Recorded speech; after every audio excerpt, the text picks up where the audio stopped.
Grupo IPS, tu seguridad desde una nueva perspectiva, presenta El futuro de todo. El futuro de todo, con Efrén Flores. Bienvenidos a El futuro de todo, el programa que ve hacia adelante. Soy Efrén Flores, dándoles la más cordial de las bienvenidas a un programa más de El futuro de todo. En esta ocasión vamos a sostener la segunda parte de la entrevista con Ken Smith, vicepresidente de Política Económica de la International Chamber of Commerce Capítulo México, o ICC México, sobre el tema precisamente del programa que presentó la ICC con todos sus vicepresidentes y especialistas sobre la economía mexicana, el plan de gobierno, como lo ven ellos, para el periodo 2025-2030. Bienvenido nuevamente, Ken, aquí a El futuro de todo. Ken, entonces, para recibir nuevos flujos crecientes de inversión privada nacional, inversión extranjera directa, así como de nearshoring, el tema energético es de lo más importante, ¿verdad? Tocabas el tema energético, ahí hay dos vertientes muy importantes. Uno, la competitividad, eficiencia y tecnología del sector depende de la inversión. Y ya se demostró que el Estado por sí solo no puede sacar adelante a Pemex ni a CFE. Se necesita, en ese sentido, eficientar el sector energético, traer inversión en capital productivo de otros países y de actores privados en México para complementar, para ir de la mano con el gobierno haciendo que crezca el sector energético. ¿Por qué? Porque es esencial para la competitividad del país, todos los sectores productivos utilizan energía y es esencial para las empresas que deciden dónde invertir en el mundo el tener acceso garantizado a energía y sobre todo, crecientemente, energía renovable, porque se los exigen sus inversionistas y porque crecientemente estamos viendo que en los países desarrollados, Estados Unidos, en los países de la Unión Europea, a la vuelta de la esquina nos van a imponer impuestos al carbono en frontera si los productos que se exporten de México a cualquier país del mundo no son producidos a partir de energía renovable.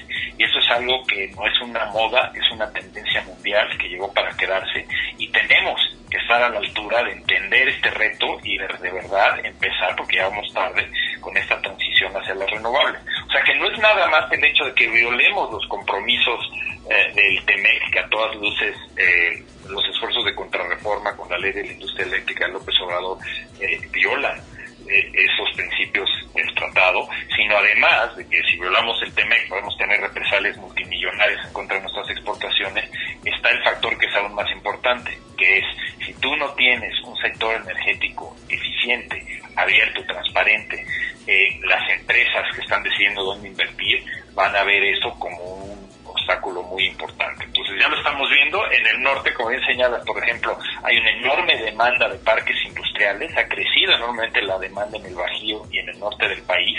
Lo que está sucediendo con muchas empresas es que no tienen la garantía en ciertos lugares de nuestro México que se puedan instalar y tener un acceso garantizado a la red eléctrica de nuestro país o acceso garantizado a gas natural. Sí se da en ciertos estados, hay esfuerzos e inversiones importantes en Nuevo León, en Chihuahua, Baja California, Sonora, pero tenemos que replicar esto en otras regiones del país, porque eso sí puede representar un obstáculo muy importante para el nearshoring y por lo tanto para la capacidad de seguir generando empleo y desarrollo en nuestro país. Así es, hay que hacer entender a nuestros amigos del auditorio que el transísmico, el corredor transísmico no es nada más un ferrocarril, es toda la infraestructura que se pensaba, que se quiere poner ahí en el transísmico, que van a ser parques industriales, parques por supuesto de investigación, parques de innovación, también de entrenamiento, educación, tanto técnica como profesional, para que haya tú mismo lo dijiste, los mexicanos bien preparados para poder competir en los mercados que exige las nuevas economías del siglo XXI. Trátese de la tecnología, trátese por supuesto, de otras actividades, como las que tenemos, digamos, pactadas dentro del TEMEC, que me acuerdo muy bien que las pactó todavía Ildefonso Guajardo Villarreal como secretario de Economía, antes de que entrara el gobierno de López Obrador, pero que firmó al final de cuentas el presidente López Obrador. Él fue el que firmó el TEMEC. Y es la parte de las medicinas, de la industria, de la investigación y del desarrollo de medicinas, de productos médicos, es decir, aparatos como por ejemplo, los respiradores, ¿no? Para no irnos más lejos. Correcto. Y también innovar y desarrollar la industria farmacéutica, en particular la farmacéutica genérica. En eso no he visto que se haya desarrollado absolutamente nada durante el sexenio del presidente López Obrador. Esperemos que en esta ocasión sí se entienda que va a ser importantísimo. Fíjate que es muy importante y tocas un tema que también en nuestro documento está reiterado en diversos rubros, que es la inversión en investigación y desarrollo e innovación tecnológica.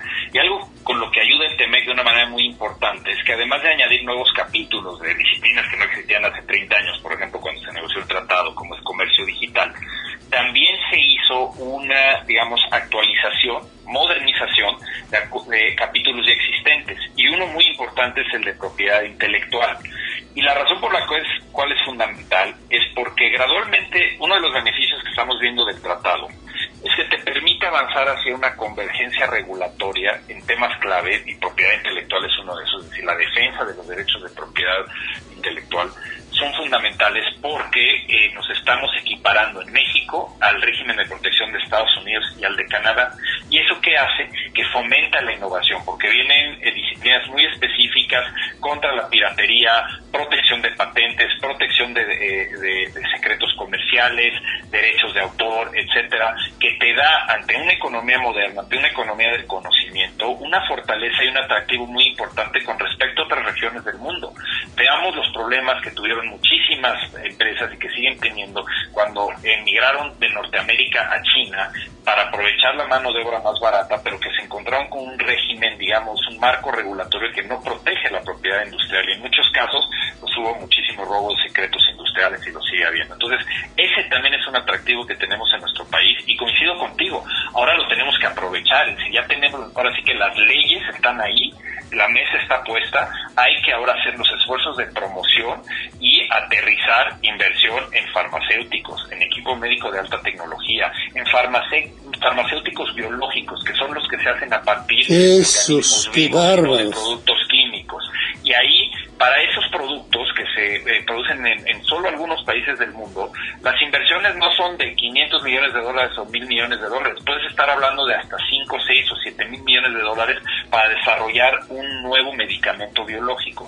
Y es ahí donde tenemos que entrarle. Tenemos que dar ese brinco, no solo tecnológico en manufactura, digamos, avanzada en productos industriales como automotriz, aeroespacial, semiconductores, sino también en esta economía de la salud y del conocimiento, como son los medicamentos. Entonces, todo esto y las fortalezas que está el TEMEC, los cambios que le hicimos a nuestra ley, por eso me refiero a que la mesa está puesta. Ahora hay que implementar las políticas públicas, los reglamentos, por ejemplo, de la ley de la infraestructura y la calidad, en materia de normatividad, de equipo médico, de muchos otros productos, para poder en ese sentido generar las condiciones de atraer inversión.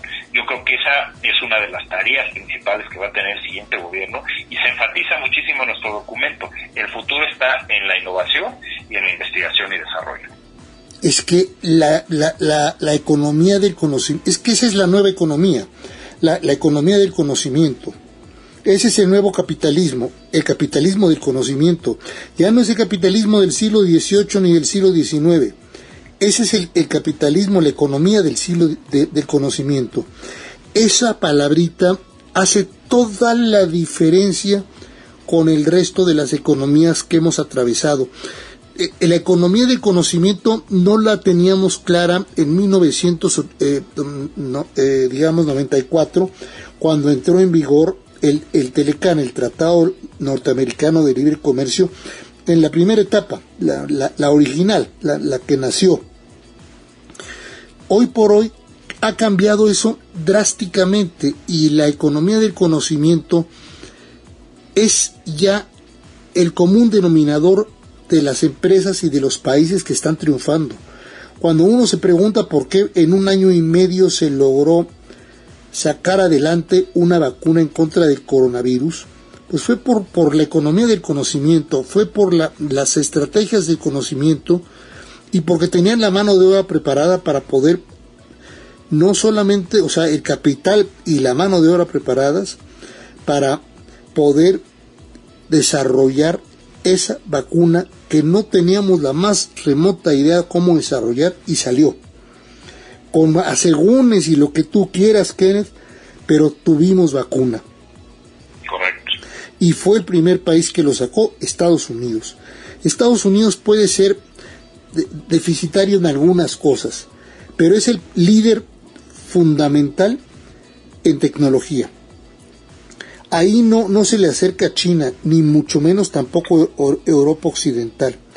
Entonces, aprovechemos esa cercanía, esa capacidad que tenemos, y sabes lo último que yo diría de mi parte, para seguirte dejando hablar, esa simbiosis que ya tenemos con el resto de Norteamérica, ya no somos socios comerciales nada más con Estados Unidos y Canadá, hay una simbiosis entre los 3 países. Estados Unidos ya tiene parte del cuerpo en Estados Unidos y parte del cuerpo en México y viceversa México. Eso es fundamental para poder crear mercados mucho más consistentes, más poderosos, que hagan de Norteamérica la región más poderosa del orbe. Sin duda, estamos en una situación donde Norteamérica puede en efecto ser la región más competitiva del mundo, y yo creo que parte del trabajo, que es en vías paralelas, por un lado el gobierno de México tiene que fortalecer esa integración económica con Estados Unidos y Canadá, y por otro lado hacer la tarea, por así decirlo, a nivel nacional, y encontrar estos mecanismos para fortalecer y crear las condiciones, digamos, para que crezcan nuestras empresas. Sobre todo, por ejemplo, un tema en el cual cojeamos en México es que todavía el contenido nacional de nuestras exportaciones es muy bajo. En algunas industrias abajo del 15%. Entonces, estamos teniendo gran éxito exportador, pero lo que tenemos que hacer es cada vez más incorporar a las pymes. Y eso es algo que también se enfatiza, por ejemplo, en nuestro documento, cuando hablamos de una política de Estado para desarrollar el capital humano, desarrollar alianzas público-privadas para generar estas condiciones de que más empresas puedan capacitarse y crecer. Yo creo que estos son temas esenciales para que podamos así incrementar la productividad y la competitividad de nuestro país. Esto por un lado. Y por otro lado, por ejemplo, algo que también tenemos que enfrentar y que eventualmente se tendrá que discutir en el seno del TEMEC es cómo de manera coordinada cooperar entre México, Canadá y Estados Unidos para enfrentar nuevas tecnologías y nuevos retos. Algo que mencionamos en el documento es analizar el impacto de la inteligencia artificial en todos sus ámbitos, porque hay un ámbito educativo, cultural, médico, militar, industrial, y todos estos impactos deben analizarse de manera integral, hacer una gestión de riesgos correcta, pero sobre todo encontrar la manera de aprovechar estas nuevas tecnologías para brindarle ese salto tecnológico a nuestro país. Y es así, con una, digamos, visión de Estado en materia de política industrial, y sobre todo, ¿sabes qué? Desarrollo regional para cerrar esta brecha entre el centro norte del país y el sur, que podemos ir avanzando. Entonces, lo que se pretende con el documento del ICC es trazar una hoja de ruta que pueda servir como un plan de acción para el siguiente gobierno de México, y sobre todo, no quiere decir que ahí lo que plasmamos en el documento es la Biblia de lo que se tiene que hacer al pie de la letra, sino más bien es un catálogo de los temas que consideramos más relevantes, donde ahora corresponde que el nuevo gobierno, esperemos que se pueda empezar a trabajar desde ahora con el equipo de transición, y una vez que ya esté en funciones, que el gobierno y el sector privado de la sociedad civil se sienten, trabajen y hagan una política de Estado de desarrollo sustentable a largo plazo. Yo creo que esos son los principales objetivos de lo que estamos persiguiendo en este documento. Y sabes también que, o sea, que se me hace muy importante del documento, a mí me dejó el sabor de es necesario sentarse a negociar. O sea, desde el primer momento, iniciativa privada y gobierno de la República Federal y estatales, ¿no?, se van a tener que sentar todos a negociar cómo pueden colaborar para poder impulsar el desarrollo de nuestro país y cómo pueden impulsar todas estas nuevas inversiones que se van a necesitar, que requieren muchísimo capital, y solamente el sector privado puede ayudar al sector público a generar ese capital. Cuando tú traes una economía deficitaria, o sea, en déficit fiscal, pues ya todo el mundo está con el temor de que se va a abrir un nuevo,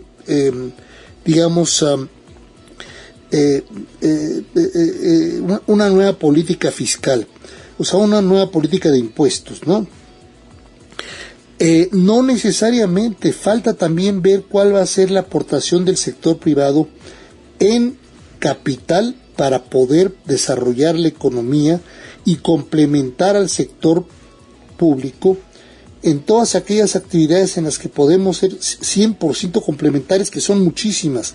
Hablo del campo, hablo del agua, hablo por supuesto, de la energía. Petróleos Mexicanos no tiene por qué morir. Petróleos Mexicanos se tiene que transformar, igual que la Comisión Federal de Electricidad. Nadie está diciendo que toda la electricidad la quiere hacer el sector privado. No, que sea propiedad y control, que la controle el sector público, pero con negociaciones y con Estado de Derecho que garantice las inversiones de los inversionistas nacionales y extranjeros en suelo mexicano. Vamos a concluir esta interesante entrevista con Kent Smith, pero antes, 20 segundos, y regresamos con ustedes aquí a El Futuro de Todo. ¿Te preocupa tu seguridad o la de tu empresa? ¿Necesitas oficiales de seguridad, protección ejecutiva, monitoreo personal o vehicular? No te preocupes. Con Grupo IPS, empresa mexicana en seguridad privada, tu seguridad desde una nueva perspectiva tiene lo que necesitas. Además, son especialistas en alarmas y seguridad electrónica. GrupoIPSMexico.com. El futuro de todo. El futuro de todo. Con Efrén Flores. Continuamos en El Futuro de Todo. Soy Efrén Flores, dándoles el más cordial de los saludos.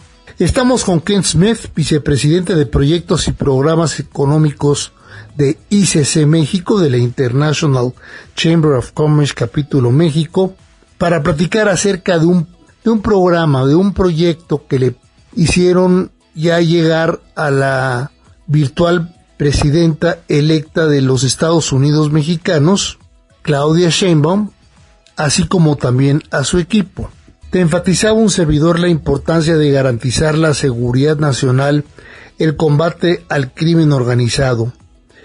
Ya no podemos continuar con la situación como la que nos encontramos actualmente, pagando derechos de piso, amenazas de secuestro, etcétera, etcétera, porque todo eso aleja cada vez más a la inversión, tanto nacional como extranjera. No, tienes toda la razón. Es un tema que tocamos de manera muy puntual en el documento, cuando hablamos de gestión de riesgos, el incrementar la seguridad en las carreteras. Estamos hablando de miles y miles, cientos de miles de millones de pesos que se pierden año con año en materia económica por el crimen organizado, por la merma de producto que es robado, por los costos que tienen que gastar las empresas en seguridad. ¿Sabes? El tema, por supuesto, que más nos duele es el impacto en la calidad de vida y en la seguridad física de nuestros trabajadores y nuestras familias. Entonces, ese es un tema puntual que debe atender el gobierno. Para todo esto que estamos hablando, el gran reto aquí es que se requiere presupuesto en materia de seguridad, presupuesto para lanzar una política industrial integral a nivel nacional. Y es por ello que enfatizamos mucho cerrar esta brecha, esta especie de distanciamiento que se dio entre el sector privado y el gobierno a lo largo de este sexenio, con un falso debate de que el sector privado no estaba ayudando, digamos, o no quería contribuir al bienestar del pueblo, mientras que el gobierno era su principal objetivo, cuando en realidad tenemos que ir de la mano. necesitamos al gobierno por parte del sector privado para regular, para cuidar el bien público, para garantizar ciertos beneficios para la población en materia educativa, en materia de seguridad, en materia de salud, y el gobierno necesita al sector privado para contribuir con estas alianzas público y privadas, con inversión productiva en sectores clave, donde ya se demostró que solito no puede el gobierno, ¿no? Como es en el sector energético. Entonces, es esta simbiosis, es este regreso a trabajar de manera cooperativa entre gobierno y sector privado lo que estamos recomendando. Perfecto, eso, y evidentemente ustedes van a empezar a tocar la puerta, ya que esté armado el gobierno, ya que tome, por supuesto, poder la señora Sheinbaum de la banda presidencial y que sea presidenta constitucional de los Estados Unidos mexicanos, entonces van a poder empezar a negociar con ella desde antes, inclusive cuando sea presidenta electa, ¿no? Sí, yo lo que esperaría es que pudiéramos tener la apertura ahí con el equipo de transición, de sentarnos a trabajar y a platicar acerca de cada uno de estos rubros, y ir presentando varias de estas ideas, intercambiando puntos de vista, porque obviamente el equipo de transición tiene gente muy preparada que viene estudiando estos temas desde hace mucho tiempo, entonces podemos empezar a compaginar ideas y trazar este nuevo modelo de cooperación público-privado. Oye, quiero enfatizar eso que acabas de decir. ¿Ves tú que el equipo de transición sí es de gente preparada? Mira, yo creo que sí. Obviamente, uno de los retos que va a tener el gobierno cuando entre en funciones es que, derivado de toda esta austeridad, en mi opinión excesiva, que implementó el gobierno durante el sexenio de López Obrador, Total. Se perdió mucha gente valiosa en áreas técnicas de la Secretaría de Hacienda, del Banco de México, de la Secretaría de Economía. Un área que conozco muy bien, negociaciones comerciales, se eliminaron casi 70% de las plazas de negociación. ¡Qué bárbaros! Tenían la memoria histórica desde la época del Teleca. Todo eso se va a tener que reconstruir y va a requerir el presupuesto. La gente que hemos visto en el equipo de transición, con la que hemos estado en contacto a través del ICC y en nuestras actividades profesionales privadas, claro que hay gente valiosa, ¿no? Y sí, es necesario trabajar con ellos y también enviar este mensaje. Es necesario que se reestructure y se fortalezca la capacidad técnica del gobierno federal. Y te digo una cosa, además de eso que acabas de decir, es necesario que se reestructure toda la infraestructura institucional de nuestro país. Es decir, fortalecer nuevamente todas las secretarías de Estado que se destruyeron completamente durante el sexenio actual, y volver, por supuesto, a darle poder a instituciones como, por ejemplo, no se diga el INE, no se diga el INAI, no se diga todos los organismos autónomos constitucionales, pero también, por ejemplo, el CONACYT, que es muy importante para generar, mano de obra inteligente, mano de obra bien preparada y capacitada. Y la educación tiene que cambiar drásticamente para cumplir buena parte de lo que ustedes están proponiendo. Sin buena educación no va a haber buenos profesionistas y mano de obra adecuada para poder cumplir con todo lo que es la economía del conocimiento. Así es, Efraín, y además la educación es fundamental, es el pilar de todo lo que podemos pretender lograr con nuestra población, el desarrollo de México, y también lo que acabas de mencionar, y que lo mencionamos en nuestro documento, es decir, la importancia de mantener la autonomía de la división de poderes, en particular del Poder Judicial, y también de los reguladores autónomos, porque esos contrapesos para garantizar expertise técnico en materia de telecomunicaciones, por ejemplo, a través del IFT, o en materia de competencia económica, a través de la COFESE, es esencial. Es esencial para abrir mercados, para garantizar que pequeñas y medianas empresas y actores que no son los dominantes en el mercado puedan entrar y ejercer su actividad, innovar, traer nuevos productos y generar competencia en el país. Todo eso es esencial y hay que darnos cuenta de, nuevamente, deshacernos de este falso debate donde se habla de intereses creados en estos órganos autónomos, etcétera. Es al revés.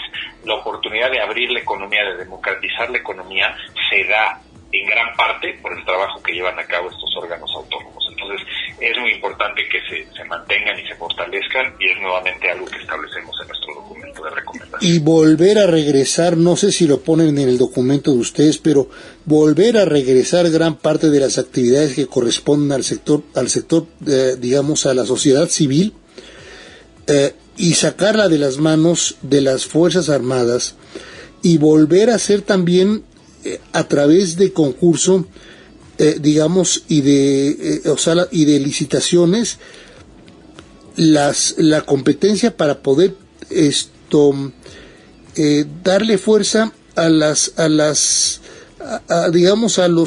los contratos que saque el gobierno por X o Y producto o por X o Y empresa, o sea, actividad económica, que sea a través de competencia y que no sea a través de asignación directa como lo están haciendo ahorita, y que además la cierran y no sabemos ni siquiera quiénes son los que están haciendo esa asignación directa. Sí, el tema de compras de gobierno lo enfatizamos también, la necesidad de la transparencia en los procesos de licitación pública, el olvidarnos de lo que ha pasado en este sexenio, que es básicamente privilegiar las designaciones directas en lugar de los procesos de licitación abierto y transparente, y sí, tenemos que reconstruir eso. No quiere decir que en el pasado, en otros sexenios, todo se hacía bien, pero hay ciertas cosas que sí debemos retomar, por lo menos las ideas que se impulsaron y los arreglos institucionales, como ProMéxico, como el Instituto del Emprendedor.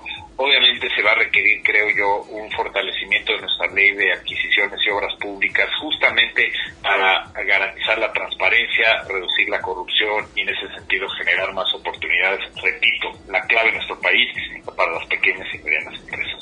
Muchas gracias a Ken Smith, vicepresidente de Política Económica de la International Chamber of Commerce, capítulo México, y socio director de Agon, Economía, Derecho, Estrategia, y quien fue principal negociador del TEMEC o USMCA, como le quiere usted llamar, y por supuesto quien tiene una larga experiencia en manejo de tratados de libre comercio de nuestro país y de otras naciones, y que inclusive fue parte toral de la estructuración del TLCAN original allá en 1994. Si usted quiere conocer más acerca de Ken Smith o de ICC México, digite el sitio de internet que aparece aquí en la portada específica de este podcast del futuro de todo. También, si quiere conocer más acerca de Agon, Economía y Derecho, empresa de asesoría y servicios en materia de competencia, regulación sobre los temas más complejos en México y América Latina, visite el sitio de internet que aparece aquí en la portada específica de este programa de El Futuro de Todo. Y ya nos vamos. Eso es todo por hoy en El Futuro de Todo, en México y de cara al mundo. Un servidor, Efrén Flores, se despide de ustedes esperando contar con su presencia en el próximo de nuestros programas de El Futuro de Todo. Hasta entonces. Grupo IPS, tu seguridad desde una nueva perspectiva, presentó El Futuro de Todo. El futuro de todo. Con Efrén Flores.